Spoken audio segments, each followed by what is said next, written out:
Hello everyone, my name is Ayush और ये हमारा प्रोग्रामिंग लैंग्वेज का लेक्चर नंबर 3 है। लेक्चर नंबर 2 में हमने इंस्ट्रक्शंस पढ़ा था और प्रेसिडेंस टेबल को जस्ट हमने थोड़ा सा रिव्यू किया था। तो आज हम इसमें अच्छे से प्रेसिडेंस टेबल देखेंगे और आज हम ऑपरेटर्स कंप्लीट करने वाले हैं। हमारे पिछले लेक्चर में अगर आपने मिस किया हुआ है, अगर नहीं देखा है तो पहले उसको देख के आओ ताकि आपको ये लेक्चर समझ में आए ईजिली। स्टार्ट करते हैं। आज ऑपरेटर्स है जो कि बहुत इंपॉर्टेंट है। या तो ऑपरेटर्स में arithmetic operators, relational operators, logical operators, bitwise operators और असाइनमेंट ऑपरेटर्स और टर्नरी ऑपरेटर्स हमें पढ़ना है। तो आज के लेक्चर में हम अर्थमेटिक ऑपरेटर्स, जैसे कि हम पहले भी यूज़ कर चुके हैं, arithmetic operators, relation operators, logical operators और असाइनमेंट ऑपरेटर्स देखेंगे। बिटवाइज ऑपरेटर्स हम नेक्स्ट लेक्चर में देखेंगे और टर्नरी ऑपरेटर जब हम लूप कंडीशन लूप करेंगे, लूपिंग वगैरह, उसमें फिर हम ये टर्नरी ऑपरेटर का यूज़ देखेंगे, वहाँ पे है। अर्थमेटिक ऑपरेटर हम पहले ही यूज़ कर चुके हैं, जो कि plus minus multiply divide modulo, ये सारे ही अर्थमेटिक ऑपरेटर्स है और हम इसे यूज़ कर चुके हैं अपने पिछले लेक्चर में भी। इंस्ट्रक्शंस में भी हमने इसे यूज़ किया है, अर्थमेटिक इंस्ट्रक्शंस में हमने इसे यूज़ किया है। रिलेशनल ऑपरेटर्स में बेसिकली दो ऑपरेंड्स के बीच में रिलेशंस स्पेसिफाई करने के लिए रिलेशनल ऑपरेटर्स यूज़ करते हैं। रिलेशनल ऑपरेटर्स में आता है इक्वल टू, जो कि एक चेक करता है कंडीशन। जैसे हम मैथ्स में 4 इज इक्वल टू अगर 3 करते हैं तो हम देख रहे होते हैं उसमें कि 4 क्या इक्वल है 3 के। तो वैसे ही अगर हमें कभी चेक करना हुआ तो हम यहाँ पे डबल इक्वल टू यूज़ करेंगे, क्योंकि ये मैथ्स नहीं। अगर हम यहाँ सिंगल इक्वल टू लिखते हैं, A is equal to b, तो ये वैल्यू असाइन हो जाएगा ए में 3, जो कि 3 है। अगर हमें कोई चीज़ चेक करना है तो उसमें हम डबल इक्वल टू लगाते हैं। हम एक क्वेश्चन पूछ रहे होते हैं दो ऑपरेंड्स के बीच में, क्या ये दोनों इक्वल है या फिर क्या ये दोनों जो भी हम चेक करना चाहते हैं वो है या नहीं। फिर आता है ग्रेटर देन और ग्रेटर देन इक्वल टू। ये भी हम यूज़ करते हैं जब भी हमें यूज़ करना होता है, जैसे 4 greater than 3, 4 greater than equal to 4, ये हम यूज़ करते हैं। इसको हम अभी प्रोग्राम में भी करके देखेंगे। फिर लेस देन इक्वल टू भी सेम वैसे ही यूज़ करते हैं।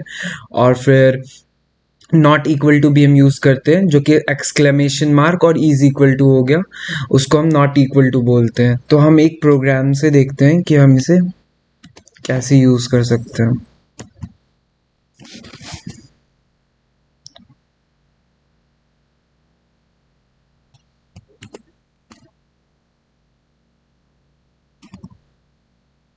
हम यहाँ लिखते हैं 4 इज इक्वल टू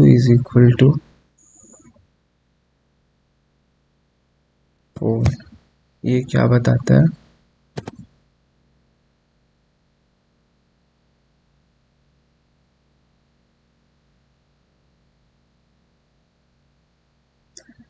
एक्चुअली हम वैल्यू असाइन कर देते हैं, ज़्यादा इजी होगा। a is equal to 4 and b equal to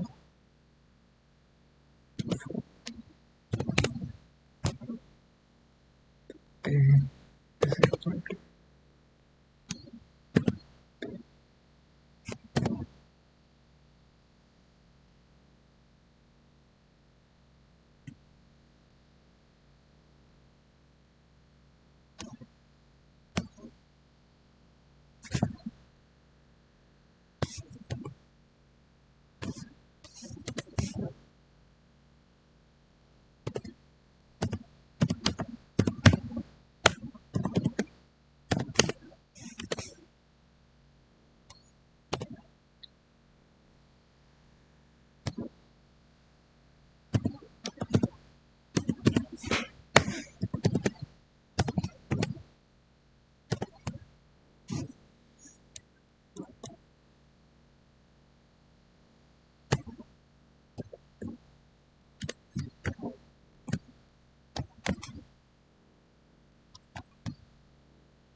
ये प्रोग्राम रन कर गया। और अगर हम लिखते हैं इज इक्वल टू, यहाँ पे वैल्यू चेंज करते हैं तो देखते हैं क्या होता है। 5 प्रोग्राम रन कर रहा है। ओके, हम इसे प्रिंट एफ करवा लेते हैं। ओके, सो यहाँ हम इफ़ कंडीशन का यूज़ करके देख लेते हैं, क्योंकि ये ऐसे रिजल्ट शो नहीं कर रहा है। यहाँ करते हैं if a is equal to b, then printf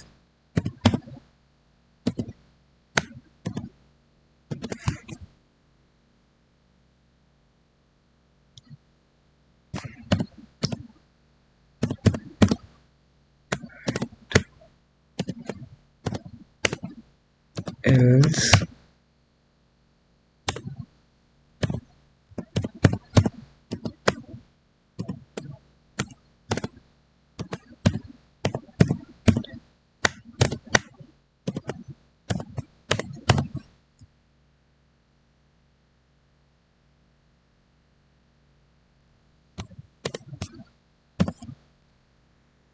let's see ये क्या प्रिंट करता है।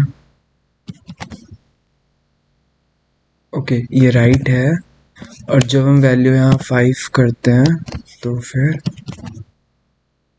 ये रॉन्ग प्रिंट करेगा।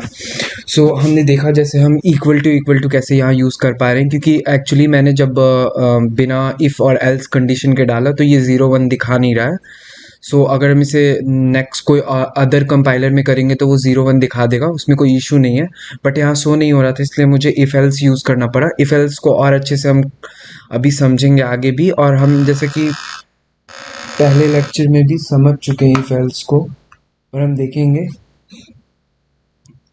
ओके, सो प्रिंट एफ, जैसे कि हम जानते हैं प्रिंट एफ या हमने यूज़ किया, और इसमें या इफ़ यूज़ किया। सो A is equal to B किया हमने, तो ये बता रहा है कि अगर ए इक्वल टू बी हो, अगर बी है, ये चेक कर रहा है, अगर बी है तो वो राइट शो करेगा, और अगर वो बी नहीं है, कुछ और है, मतलब ए इज इक्वल टू ए नहीं, मतलब इज इक्वल टू बी जो है वो नहीं इक्वल है, तो फिर वो रॉन्ग शो करेगा। तो हमने जैसे यहाँ पे 4 4 किया तो ये राइट शो कर रहा है, या क्योंकि 4 इज इक्वल टू 4 जो है वो इक्वल है 4 के, सो यहाँ पे राइट शो कर रहा है। लेकिन हम जैसे ही 4 और बी का value a is equal to 4 लिखते हैं और बी का वैल्यू 5 लिखते हैं, तो फिर ये रॉन्ग शो करेगा, या रॉन्ग शो कर रहा है। सो ये था हमारा रिलेशनल ऑपरेटर्स इक्वल टू। फिर हम ग्रेटर देन और इक्वल टू का भी ऐसे यूज़ देख सकते हैं, जैसे सेम प्रोग्राम में हम बस यहाँ साइन चेंज करते हैं। हमने यहाँ ग्रेटर देन, सो अगर ये greater than equal to b होगा तो ये राइट शो करेगा। इसको राइट नहीं, इसको ग्रेटर करते हैं।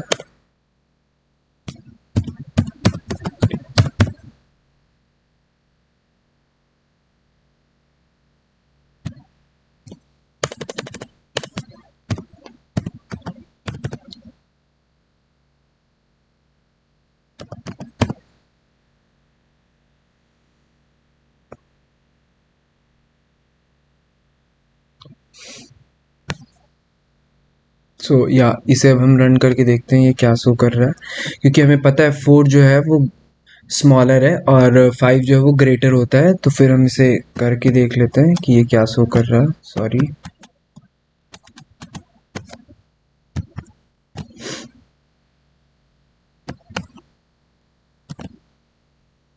या ग्रेटर शो कर रहा है। और जब हम यहाँ पे इस चीज़ को b का वैल्यू को अगर स्मॉल करते हैं, देन देखते हैं यहाँ क्या शो कर रहा है, और ये स्मॉलेस्ट शो कर रहा है।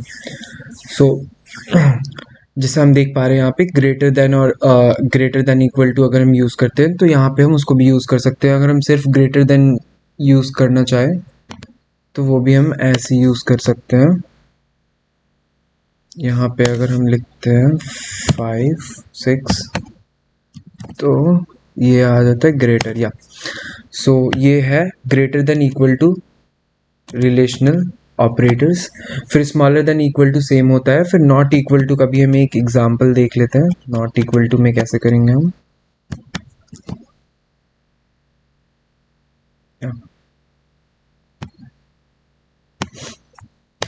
सो A is not equal to B, जो कि ये सही है स्टेटमेंट, तो यहाँ पे हम लिखते हैं राइट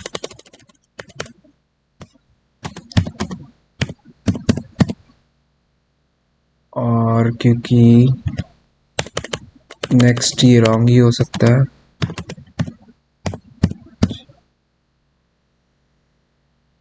सो अगर A is not equal to B है तो वो राइट शो करे और नहीं तो वो रॉन्ग शो करे। देखते हैं हम, ये राइट शो कर रहा है, और जब हम अगर इक्वल करते हैं तो फिर देखते हैं हम क्या शो करते हैं। ये जब हम बी को भी इक्वल कर देते 4 के तो ये रॉन्ग शो करना चाहिए, और ये रॉन्ग शो कर रहा है। सो ये था हमारा not equal to operator, relational operator.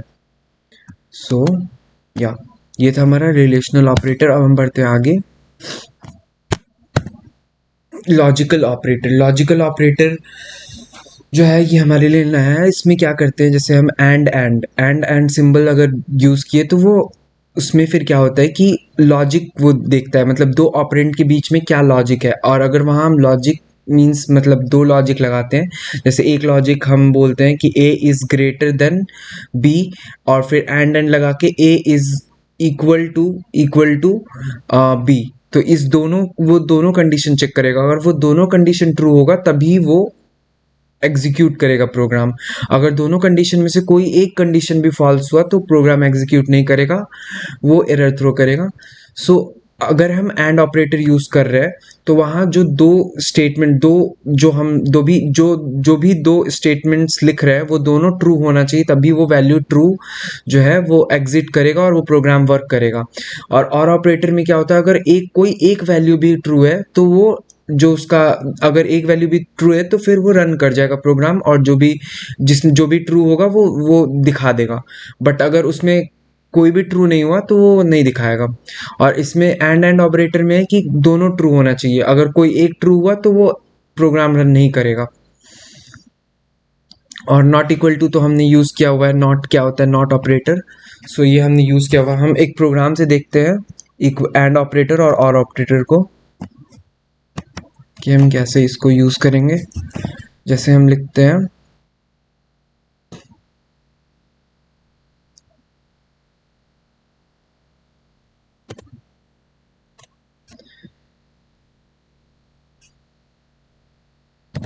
a modulo 2 is equal to 0 and a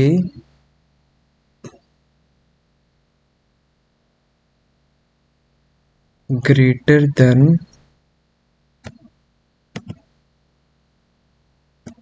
b। सो ये राइट होना चाहिए, तो a ग्रेटर देन b भी होना चाहिए। सो हम यहाँ पे अगर 4 लिखते हैं तो ये राइट शो करेगा। Let's see. और ये सॉरी ये रॉन्ग शो कर रहा है, हम कहीं तो कुछ मिस कर रहे हैं। a modulo 2 is equal to 0, ये सही है। And a is greater than b, sorry हाँ या इसे हमें स्मॉल करना पड़ेगा 3। अब ये राइट शो करेगा या। सो यहाँ पे दो कंडीशन हम देख रहे हैं, जैसे कि a modulo 2 is equal to तो 0, मतलब जो है जो भी नंबर है a वो हरदम इवन होना चाहिए। इवन नंबर ही वहाँ हम डाल सकते हैं इवन, अगर ऑड हुआ तो वो रन नहीं करेगा। तो ये कंडीशन ट्रू हुआ, इस एग्जांपल में ये कंडीशन ट्रू हुआ। फिर जब हमने b इज इक्वल टू 3 लिया हुआ है तो फिर a जो है वो बड़ा है फिर भी, क्योंकि a 4 है और b 3 है। सो दोनों कंडीशन ट्रू हो रहा है, इसलिए ये राइट शो कर रहा है। अगर एक कंडीशन भी फॉल्स होता है, जैसे कि हम यहाँ 6 लेते हैं, b इज इक्वल टू 6, तो फिर ये रॉन्ग शो करेगा क्योंकि एल्स में रॉन्ग है। सो रॉन्ग शो कर रही है। सो जब भी दोनों अगर हम एंड ऑपरेटर यूज कर रहे हैं तो हमें ये ध्यान में रखना है कि एंड ऑपरेटर्स जो है हरदम वो अगर उसमें दोनों कंडीशन ट्रू होगा तभी वो रन करेगा और वो डिजायर्ड वैल्यू जो भी हम चाहते हैं वो मिलेगा हमें। लेकिन अगर उसमें कोई एक भी ट्रू वैल्यू नहीं शो कर रहा है तो फिर वो रन नहीं करेगा। और अगर यही चीज़ हम एंड की जगह और यूज़ करते हैं और ऑपरेटर्स, तो फिर हम देखते हैं क्या होता है। या हमने और ऑपरेटर्स यूज़ किया, और क्योंकि एक वैल्यू तो ट्रू है बट दूसरा वैल्यू फॉल्स है, सो हम देखते हैं कि इसमें क्या होता है। ये राइट शो करना चाहिए, या ये राइट शो कर रहा है। और अगर हम दोनों स्टेटमेंट ही फॉल्स कर देते हैं तो फिर ये देखते हैं हम क्या शो करता है, 3। अगर हम दोनों स्टेटमेंट फॉल्स करते हैं तो ये रॉन्ग शो कर रहा है, जो कि एल्स वाला कंडीशन है। सो हम ये समझ चुके हैं कि हमें एंड ऑपरेटर कब यूज़ करना है और और ऑपरेटर कब यूज़ करना है। हम बढ़ते हैं आगे।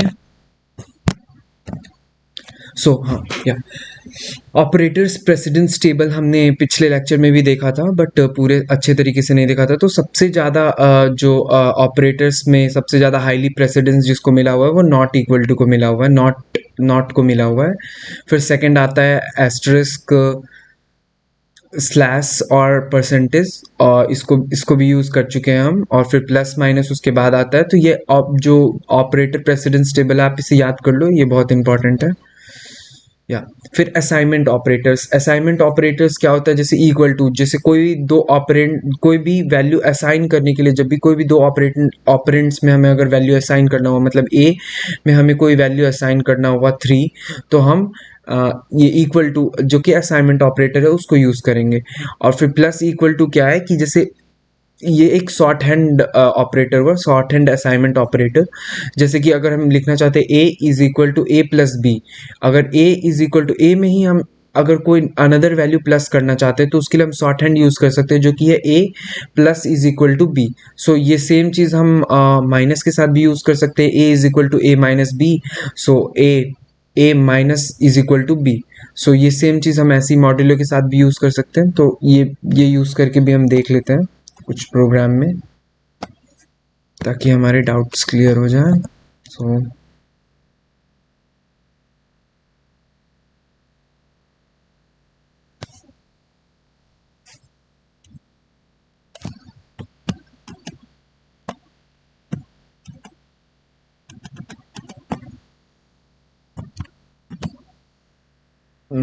या हम क्या करते हैं, यहाँ पे एक प्रोग्राम बनाते हैं, A is equal to A plus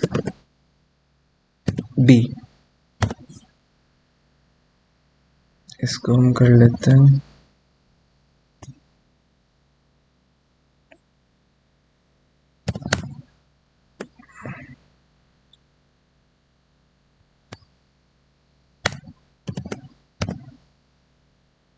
comment out, और फिर हम यहाँ ए प्लस बी कर दिया हमने।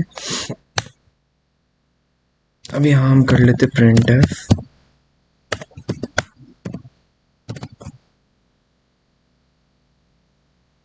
ए sorry ampersand D A. So हमने ये कर दिया।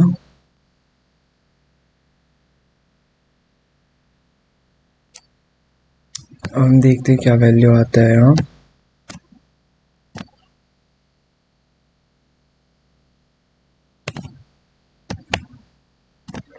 या 9। तो क्या हो रहा है, ये 3 में प्लस हो रहा है 6, तो ये 9 वैल्यू दे रहा है। अब इसे हम शॉर्ट हैंड ऑपरेटर यूज करते हैं, जो कि था हमारा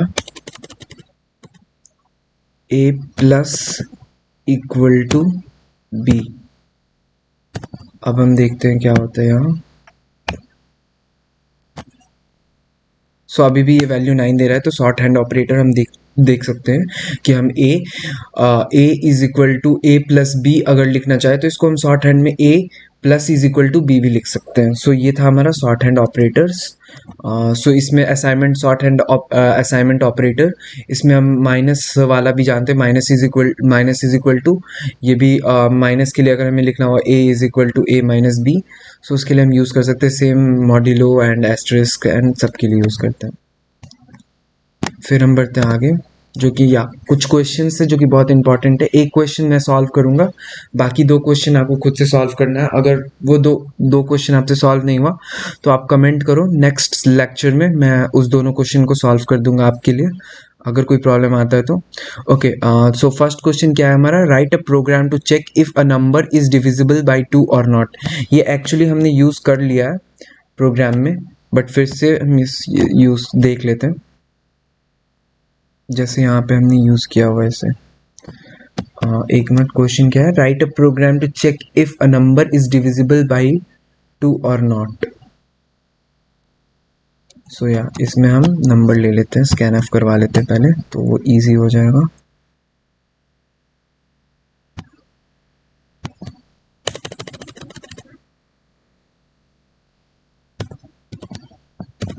प्रिंट एफ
सो हम यहाँ इफ और एल्स कंडीशन ही यूज़ करते हैं।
सो हम यहाँ देख रहे हैं, हमने ये यूज़ किया a modulo 2 is equal to 0। So हम यहाँ क्या देख रहे हैं कि अगर a को डिवाइड किया जाए 2 से तो वो रिमाइंडर जो है उसका वो 0 आना चाहिए। तो हम कोई नंबर इंटर करते हैं और अगर ऐसा चीज़ हुआ तो वो लिखेगा this number is divisible by 2। और अगर a मॉड्यूलो 2 इज़ नॉट, अगर वो वहाँ पे 0 रिमाइंडर नहीं बचता है तो फिर लिखेगा नॉट डिविजिबल बाई 2। इसे हम रन करवा के देख लेते हैं।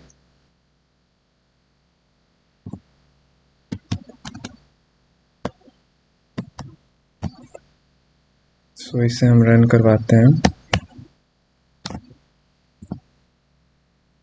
इंटर अ नंबर, सो हम पहले 2 डालते हैं, this number is divisible by 2। Okay, हम नेक्स्ट प्रोग्राम लिखते हैं। नेक्स्ट फिर से हम यहाँ पे नंबर लेते 3, नॉट डिविजिबल बाय 2। सो अगर हम कोई भी नंबर, तो ये फर्स्ट क्वेश्चन था जिसमें हमने देखा कि कोई भी नंबर अगर हम डालते हैं तो अगर वो 2 से डिविजिबल है तो वहाँ पे दिखाएगा this number is divisible by 2, और अगर वहाँ डिविजिबल नहीं है वो 2 से तो दिखाएगा नॉट डिविजिबल बाय 2।